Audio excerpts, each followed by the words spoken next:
তুই এইখানেই বন্দি থাক, তোর জ্বালায় শান্তি মতো প্রেমও করতে পারি না, যেখানে সেইখানে যাই খালি বিরক্ত করো। এইখানে বন্দি থাক, প্রেম করা শেষ হলে তারপর তোর খুলে নিস।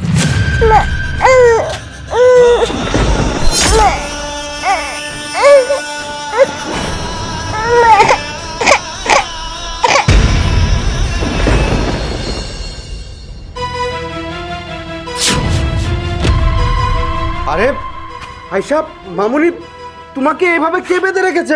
আরে তালা কে দিল? কবিতা, কবিতা! কি হয়েছে? আরে ওকে এইভাবে তালা কে দিয়েছে? আমিই মেরেছি। আসলে কি হয়েছে বলো, সারাদিন এত জ্বালায় না, ওর জন্য আমি কোনো কাজ ঠিক মতো করতে পারি না। রান্না করতে গেলে আগুনের মধ্যে পড়তে চাই, তাই তো আমি বেঁধে রেখেছি। আহা ঠিক আছে, আগে তাড়াতাড়ি তালাটা খুলো, ও তো কষ্ট পাচ্ছে। হ্যাঁ হ্যাঁ, খুলছি। কি অবস্থা করে রেখেছে, কেমনটা লাগে? চলো, মানে কি করবো, একা একা ওকে নিয়ে পারি না। স্যার, আপনার স্ত্রী যা কইতাছে সব মিথ্যা। মানে কি বলতে চাচ্ছ তুমি? স্যার, আপনার স্ত্রী যে কইলো এতক্ষণ ধরে আপনার বাচ্চা দুষ্টুমি করে, আপনার বাচ্চা আগুনে হাত দেয়, এর লেগে আপনার বাচ্চারে বাইন্দা রাখছে। না না স্যার, এইগুলো হলো সব মিথ্যা কথা। আসলে আপনার স্ত্রী পরকীয়া প্রেম করে। আখি, তোর এত বড় সাহস, তুই আমার বাসায় কাজ করে কাজের মেয়ে হয়ে আমার বউয়ের নামে মিথ্যা কলঙ্ক দিচ্ছিস। দেখ, আর একটা বাজে কথা বলবি, তোর জিহ্বা টান দিয়ে আমি ছিঁড়ে ফেলবো। এই ছোট লোকের বাচ্চা, শাকরানির বাচ্চা, তোকে দয়া করে এই বাড়িতে কাজ দিয়েছি, আর তুই কিনা অবশেষে আমার নামে মিথ্যা কথা বলছিস? তোকে কি আমি কম ভালোবাসি? তুই যখন যা চেয়েছিস আমি তোকে তাই দিয়েছি, আর তুই কিনা শেষ পর্যন্ত আমার নামে মিথ্যা কথা বলছিস। আমি আমার এতটুকু মেয়েকে বেঁধে রেখে পরকীয়া করি? এই চুপ করেন আপনি। আপনি আর একটা কথাও কইবেন না। আপনি কি মনে করছেন আমি এতদিন সহ্য করছি দেখে আজকেও সহ্য করবো? একটুও সহ্য করবো না। সহ্য করতাম যদি আপনি আমার উপরে অত্যাচার করতেন না, তাহলে সহ্য করতাম।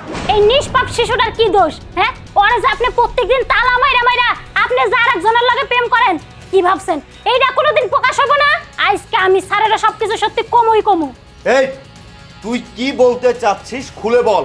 স্যার, কি বলতে চাই তাইলে শুনেন। কি ব্যাপার, তুমি কি আমার জন্য লাইন সব ক্লিয়ার করে রেখেছো? আরে বেবি, তুমি বলেছো বাচ্চাটা তোমাকে বিরক্ত করে, আমাদের ভালোবাসার মধ্যে বিরক্ত। আমি ওকে বেঁধে রাখবো না? তুমি আসার আগেই তোমার রাস্তা একদম ক্লিয়ার করে রেখেছি, ওকে বেঁধে রেখে এসেছি। বাহ, শুনে খুব ভালো লাগলো। সত্যি তুমি আমাকে অনেক ভালোবাসো, তাই না? যার কারণে এত ছোট একটা বাচ্চাকে তালা মেরে রাখতে তুমি দ্বিধাবোধ করলে না।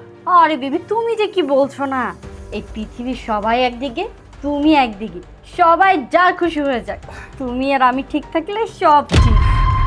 ঠিক আছে, চলো, মনে হচ্ছে তোমার হাজবেন্ড আসে পড়বে। চলো ভিতরে যাই। চলো। এসো। সি সি সি, এরা কি মানুষ না জানোয়ার? জানোয়ার তো ওরা না, জানোয়ার আসলে আমি, যে এতটুকু শিশুর উপরে অত্যাচার হইতেছে, আর আমি চোখ বুঝে সব দেখতাছি, কিছুই কইতাছি না। আর সহ্য করবো না, স্যারের আমি সবই কইয়া দেব। স্যার, এইবার বুঝতে পারছেন আপনার স্ত্রী আপনার সন্তানের কেন বাইন্ধা রাখছিল? আপনার স্ত্রী কতটা জঘন্য। হ্যাঁ, বুঝতে পেরেছি, অনেক ভালোভাবে বুঝতে পেরেছি। কবিতা, এসবের মানে কি? তার মানে তুমি পরকীয়া করো, আমাকে রেখে অন্য একটা ছেলের সাথে রিলেশনে আছো তুমি। ছি ছি ছি, ছি! আমার ভাবতেই অবাক লাগছে, আমি তোমার মতো মেয়েকে বিশ্বাস করেছি, ভালোবেসেছি, আমার ঘরের বউ বানিয়েছি, আর তুমি কিনা অন্য একটা ছেলের সাথে। এই, আমাকে যদি তোমার ভালো নাই লাগতো, আমার সংসার যদি তোমার করতে ইচ্ছা নাই হতো, তুমি আমাকে সরাসরি বলে দিতে। দরকার হলো আমি আমার মেয়েকে নিয়ে অন্য কোথাও চলে যেতাম, আমি জীবনে কোনোদিন তোমার সামনে আসতাম না। কেন কেন এমনটা করেছো? তুমি শুধু নিজের চাহিদা পূরণ করার জন্য তুমি আমার এই বাচ্চা মেয়েটাকে এত কষ্ট দিয়েছো, দিনের পর দিন তার উপরে অত্যাচার করেছো। ছি! এই, তুমি কি মা নাকি মা জাতের কলঙ্ক? রাসেল, রাসেল, আমার ভুল হয়ে গিয়েছে, আমি না বুঝে পরকীয়ায় লিপ্ত হয়ে গিয়েছিলাম। কি যে হয়েছিল আমি নিজেও জানি না। প্লিজ রাসেল, তুমি আমাকে মাফ করে দাও। কি বললি তুই? তোকে আমি ক্ষমা করব? এখন যদি তোকে আমি ক্ষমা করে দেই, পরবর্তী সময় তুই আমার মেয়ের উপরে আরো অনেক বেশি অত্যাচার করবি। তোকে কোনো ক্ষমা করব না, তুই যা, এই মুহূর্তে আমার চোখের সামনে থেকে চলে যা। যাও, দে আমার সন্তান আমাকে দিয়ে, তুই এই মুহূর্তে আমার বাড়ি থেকে বের হয়ে যা। যা বলছি। দেখো, আমাদের সন্তানের কথা ভেবে হলো আমাকে মাফ করে দাও, আমি আর কোনোদিন এমন করবো না, প্লিজ আমাকে মাফ করে দাও না। যাবি তুই এখান থেকে? তা না হলে তোকে আমি খুন করে ফেলবো। যা এখান থেকে, আরে যা। আখি, তোকে অনেক ধন্যবাদ।